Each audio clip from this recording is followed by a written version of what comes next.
mga mare! For today's video, samahan niyo ako sa aking first day of first day of ko dito ngayon sa Cyprus. Sa mga oras na to ay kagising ko lang at ito nag-alarm pala ako dito para magising ako dahil before 8 ng umaga, susunduin ako ng driver. Yes, ang driver dito ay mahal ang pagpunta sa city. Siyempre, bago ang lahat, kailangan muna nating ligpitin ang ating hinigaan. Kailangan unang-unang gawin mo ay magligpit ng iyong hinagaan para maayos ang iyong buhay. Yun talaga. Fast forward, magkakape na muna ako para hindi ako agad magutom dun. Siyempre, ang mamahal ng bilihin sa labas, guys. So, kailangan muna natin magtipid-tipid dahil bago pa lang tayo dito sa Cyprus. So, wala pa tayong sweldo, yun nun. At saka nga pala, binigay yung wifi ko pala, libre pala dito ng amo.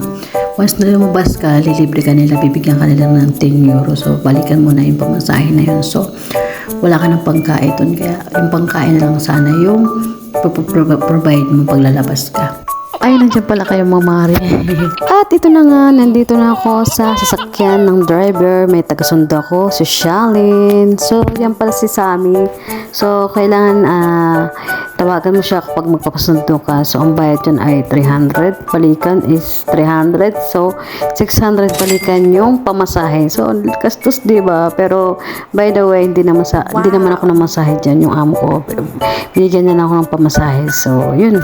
First time kong gumala dito. So, first time ko lahat makikita ang lugar dito sa Cyprus. So, simula kasi nung dumating ako hanggang 1 month, 9 days, 10 days na ako ngayon. So, ngayon ko lang na silayan talaga yung lugar or yung pupuntahan ko ngayon. So, tara, samahan niyo ako sa aking day off. Let's go! So, hindi lang pala ako yung pasahero. Maraming Pilipino dito na pasahero kay Kuya. So, si Kuya Sammy yung driver talaga ng mga Pilipino dito sa malapit sa amin. Siya yung kinukontak.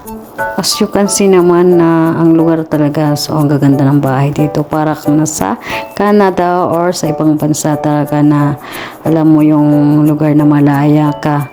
Ang kagandahan ng talaga dito sa Cyprus ay every week yung day off at saka 7 hours lang yung trabaho mo. So, kapag sinabi ng amo na pabantayin ka ng umaga or magbi-visitors ka, another bayad po sa atin yun or sa akin yun.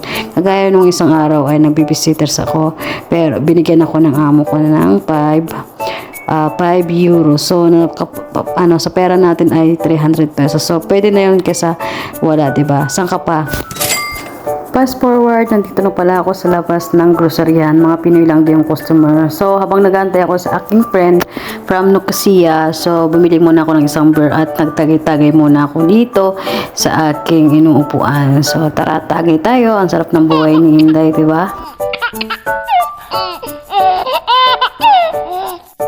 So, habang ako nakaupo dito, nagtagay muna ako at parating na din yung aking friend. Nandito na siya. Ayan. So, wakas nakarating din siya. Nawala daw siya. Pumunta siya sa dulo at nawala din talaga siya. Ayan. Excited kami. Siyempre, from Kuwait to Cyprus, nagkita talaga kami ito ng friend ko. Salamat! Salamat sa pagpunta mo dito. And, nakarating ka din sa aking destination. Siya kasi 1 hour pa yung trabaho niya kaysa sa akin. From Nicosia to Limassol, so pinuntahan niya talaga ako. 1 hour yung biyahe para makarating dito. So, sa wakas, nandito na kami at sa oras na to ay umorder pala kami ng pagkain dyan sa shop na sa likod namin. So, may mga tinda na pagkain dyan, Filipino food. So, nag-order kami ng chop suey at saka dinuguan. So, kumain muna kami this time at nagkwentuhan kung ano-ano ang nangyari sa buhay namin. So, ayan, kung ano-ano lang pinagkukwentuhan namin. Siyempre, masaya kami. Siyempre, first time ulit namin nagkita dito. At sa tagal ng panahon, mga siguro after 3 years or 5 years, 4 years na kami hindi nagkita. So, ngayon ulit lang kami nagkita. Siya pala yung friend ko na sinabi sa akin ang lugar na ito. Kaya ako nakarating dito. Kaya maraming salamat, my friend. O siya mga mare, dito na magtatapos ang aking vlogs at maraming salamat sa panonood at pakishare na lang po ng aking vlogs kung nagustuhan niyo po ang aking buhay, Cyprus, and God bless you all and bye bye!